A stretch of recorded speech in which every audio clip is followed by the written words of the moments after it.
Bonjour à tous. Nous avons conçu plusieurs vidéos destinées aux enseignants travaillant du CP au CM2 autour d'une même thématique liant littérature de jeunesse et compréhension de l'écrit. Ces vidéos ont pour objectif de faire découvrir aux élèves la notion de chronologie dans les récits en s'appuyant sur des ouvrages de littérature de jeunesse. Cette première vidéo vous explique l'organisation choisie. Chaque vidéo présentera des ouvrages et des pistes d'exploitation possibles pour ces derniers. Un document annexe vous proposera une mise en œuvre plus précise, pensée comme une aide à la mise en place de séquences en classe. La thématique de la chronologie sera abordée progressivement de manière à s'adapter aux différents niveaux de classe du CP au CM2. La progressivité envisagée est la suivante.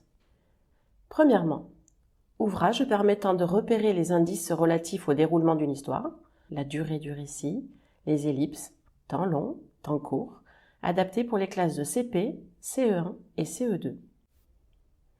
Deuxièmement, ouvrages dans lesquels les chronologies sont déconstruites.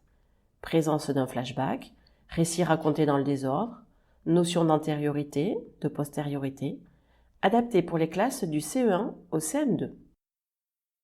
Troisièmement, ouvrages dans lesquels on trouve des chronologies multiples, demandant au lecteur d'identifier chaque chronologie, puis les mettre en relation.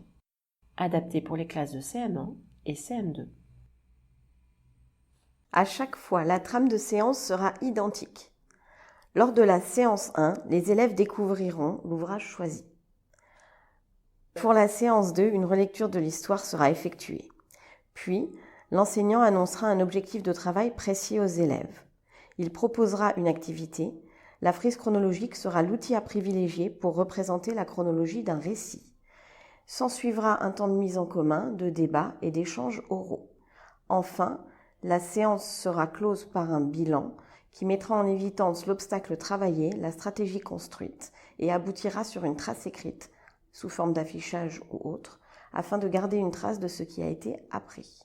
La troisième séance sera un réinvestissement. Elle n'aura pas forcément lieu à la suite des 2 premières séances, mais peut-être dans un temps plus long, et elle permettra de rencontrer d'autres histoires qui permettront de réinvestir la stratégie travaillée. Created using Powtoon.